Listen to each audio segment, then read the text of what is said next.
ಈ ಒಂದು ಅತ್ಯಂತ ನೋವಿನ ಘಟನೆ ಇಲ್ಲಿ ನಡೆದಂಥ ಸಂದರ್ಭದಲ್ಲಿ ನಾನು ಪವಿತ್ರವಾದ ಹಜ್ ಯಾತ್ರೆಯಲ್ಲಿದ್ದೆ.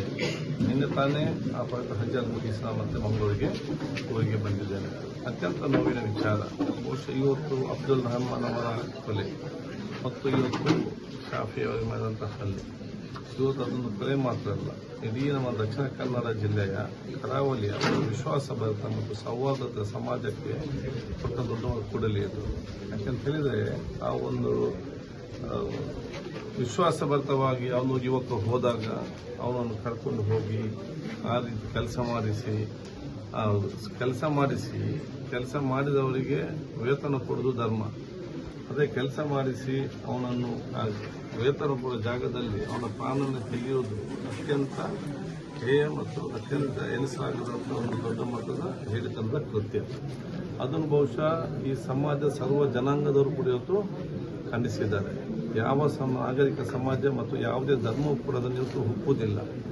ಈ ಒಂದು ಇವತ್ತು ನಾನು ಪ್ರೀತಿ ಗೌರವಪೂರ್ವಕವಾಗಿ ಅವರ ತಂದೆಯವರಿಗೆ ಕುಟುಂಬ ಸೇರಿ ಬಂದ ಸಂದರ್ಭದಲ್ಲಿ ಈ ಊರಲ್ಲಿ ಎಲ್ಲ ಜಾತಿ ಧರ್ಮದವರು, ನೆರೆಕರೆಯವರು, ಬಹುಶಃ ಆ ಹಿಂದಿನ ಬಾಂಧವ್ಯ ಸೋದರತೆ ಏನಿದೆ ಅದಕ್ಕೆ ಯಾವುದೇ ಧಕ್ಕೆ ಆದ ರೀತಿಯಲ್ಲಿ ಆ ಗ್ರಾಮ ಬರಬೇಕಂತ ದೊಡ್ಡ ಮಟ್ಟದ ಒಂದು ಕನಸನ್ನು ಆಶೆ ಕಂಡಿದ್ದಾರೆ. ಅದನ್ನು ಇವತ್ತು ಇದನ್ನು ಸರ್ವರು ಕೂಡ ಖಂಡಿಸಿದಂಥ ಕೃತ್ಯವಾಗಿದೆ. ಇದರ ಬಗ್ಗೆ ಈಗಾಗಲೇ ಪೊಲೀಸ್ ಇಲಾಖೆ ಬಹುಶಃ ನಾನು ಇವತ್ತು ಬೆಳಿಗ್ಗೆ ಬಂದ ತಕ್ಷಣ ನಮ್ಮ ಜಿಲ್ಲಾಧಿಕಾರಿ, police commissioner, superintendent of police ಕರೆಸಿಕೊಂಡು ಮಾತಾಡಿ ಮಾನ್ಯ ಮುಖ್ಯಮಂತ್ರಿಗೆ ಮತ್ತು ಗೃಹ ಸಚಿವರ ಫೋನ್ ಮುಖಾಂತರ ಮಾತಾಡಿಕೊಂಡು ಯಾವ ರೀತಿ ಅವತ್ತು ನೈತಿಕ ಏನು ಕ್ರಮ ತೆಗೆದುಕೊಳ್ತಿದ್ದಾರೆ. ಅದ್ರ ಜೊತೆಯಲ್ಲಿ ಹೆತ್ತವರ ಜೊತೆ ಕೂಡ ಮಾತಾಡಿಕೊಂಡು ಅವರ ಅಭಿಪ್ರಾಯ ಏನಿದೆ ಮನೆಯವರು, ಯಾಕಂತ ಹೇಳಿದರೆ ಅಂತಿಮವಾಗಿ ಮನೆಯ ಅಭಿಪ್ರಾಯ ನಮಗೆ ಪ್ರಮುಖವಾದ ವಿಚಾರ ಇವತ್ತಾಗಿದೆ.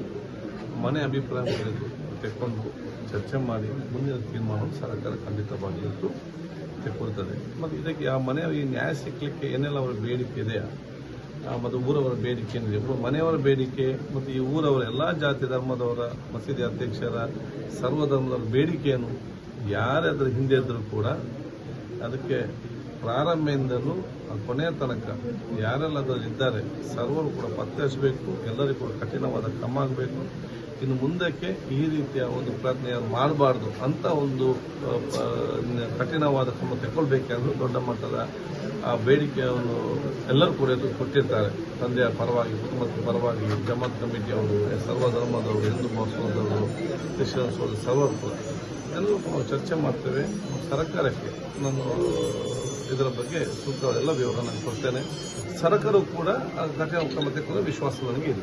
ಪರಿಹಾರದ ವಿಷಯದಲ್ಲಿ ಒಂದು ಪ್ರಶ್ನೆ ಬರ್ತಾ ಇದೆ, ಪರಿಹಾರ ಘೋಷಣೆ ಮಾಡಲಿಲ್ಲ, ಮಾಡೋದಿಲ್ಲ ಯಾಕೆ? ನೋಡಿ, ಇದೆಲ್ಲ ಬಹಿರಂಗವಾಗಿ ಚರ್ಚೆ ಮಾಡುವ ವಿಚಾರ ಅಲ್ಲ.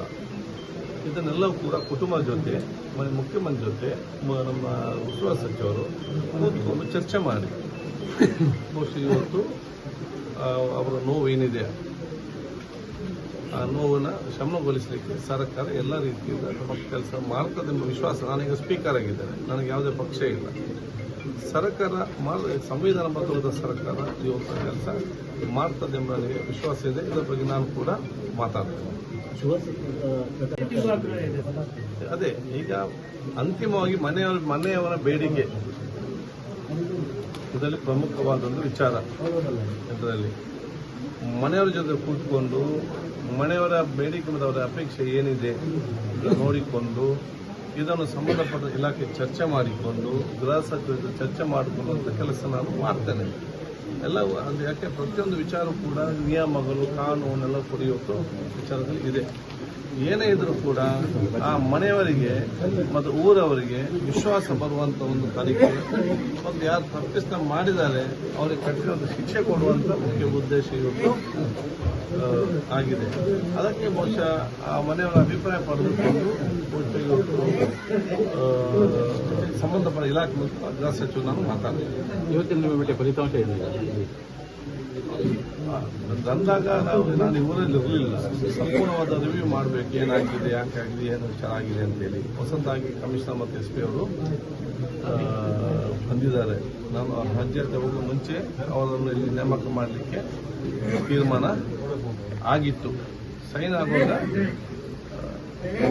ಡಿಲೇ ಆಗಿತ್ತು. ಆ ಸಂದರ್ಭದಲ್ಲಿ ನಮ್ಮ ಒಂದು ಏನೇಳೋದು ಅನ್ಲಕ್ ಈ ಒಂದು ಘಟನೆ ಆಯ್ತು. ಯಾಕಂತ ಹೇಳಿದ್ರೆ ಯಾವಾಗ ಸಾಮಾಜಿಕ ಜಾಲದಲ್ಲಿ ಚಾಲೆಂಜ್ ಆಗ್ತಾರ, ಯಾವಾಗ ದ್ವೇಷಭರಿತವಾದ ಮಾತನ್ನಾಡ್ತಾರ, ಆಗಲೇ ಕಟ್ಟುನಿಟ್ಟಿನ ಕ್ರಮ ತೆಕ್ಕೊಳ್ಬೇಕಂತ ನಾವು ಇಂದಿನ ಕಮಿಷನರ್ ಮತ್ತು ನಮ್ಮ ಎಸ್ ಪಿ ಅವರಿಗೆ ಖುದ್ದಾಗಿ ಸೂಚಿಸಿದ್ದೇವೆ. ಆಯ್ತು, ನನ್ನ ಮನೆ ಕರೆಸಿ ನಾನು ಆದೇಶ ಕೊಟ್ಟಿದ್ದೇನೆ. ಅದು ಯಾಕೆ ಅವ್ರ ಸಾಧ್ಯ ಆಗಲಿಲ್ಲ, ಇದನ್ನು ನಾನು ಹೋಗಿ ಬೆಂಗಳೂರಿನಲ್ಲಿ ನಮ್ಮ ಅಧಿಕಾರಿ ವರ್ಗದವರಿಗೆ ನಾನು ಡಿಜಿಪಿಗೆ ಮತ್ತು ಗೃಹ ಸಚಿವರಿಗೆ ಮುಖ್ಯಮಂತ್ರಿ ಮತ್ತು ಕೂಟದಲ್ಲಿ ಚರ್ಚೆ ಮಾಡಿಕೊಂಡು ಮಂಗಳೂರಿನಿಗೆ ಆಕ್ಟಿವ್ ಮಾತ್ರ ಅಲ್ಲ, ನಮಗೆ ಪ್ರೊಆಕ್ಟಿವ್ ಇದ್ದಂಥ ಅಧಿಕಾರಿಗಳು ಬೇಕಾಗ್ತದೆ ಹೇಳಿಕೊಂಡು ಎಲ್ಲ ತೀರ್ಮಾನ ಎಲ್ಲ ಉಸ್ತುವಾರಿ ಸಚಿವರು ಪೊಲಿಟಿಕಲ್ ಸೆಕ್ರೆಟರಿ ಚರ್ಚೆ ಮಾಡಿಕೊಂಡು ನಾನು ಫ್ಲೈಟ್ ಹತ್ತಿ ಹೋದಾಗ ಕೂಡ ಚರ್ಚೆ ಆಗಿತ್ತು. ಆದೇಶ ಬರುವ ಮುಂದೆ 2 ದಿವಸ ತಡವಾಯಿತು. ಬರುವ ಮಧ್ಯದಲ್ಲಿ ಈ ಒಂದು ಘಟನೆ ಆದ ಅತ್ಯಂತ ಒಂದು ನೋವಿನ ಇವತ್ತು ನಮಗೆ ವಿಚಾರ ಇವತ್ತು ಆಗಿದೆ.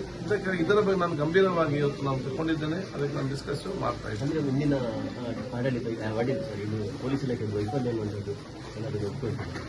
ನಾನು ಹೇಳಿದೆ, ನಮಗೆ ಆಕ್ಟಿವ್ ಮಾತ್ರ ಅಲ್ಲ, ನಮಗೆ ನಮ್ಮ ಜಿಲ್ಲೆಗೆ ಪ್ರೊಆಕ್ಟಿವ್ ಆಗಬೇಕು.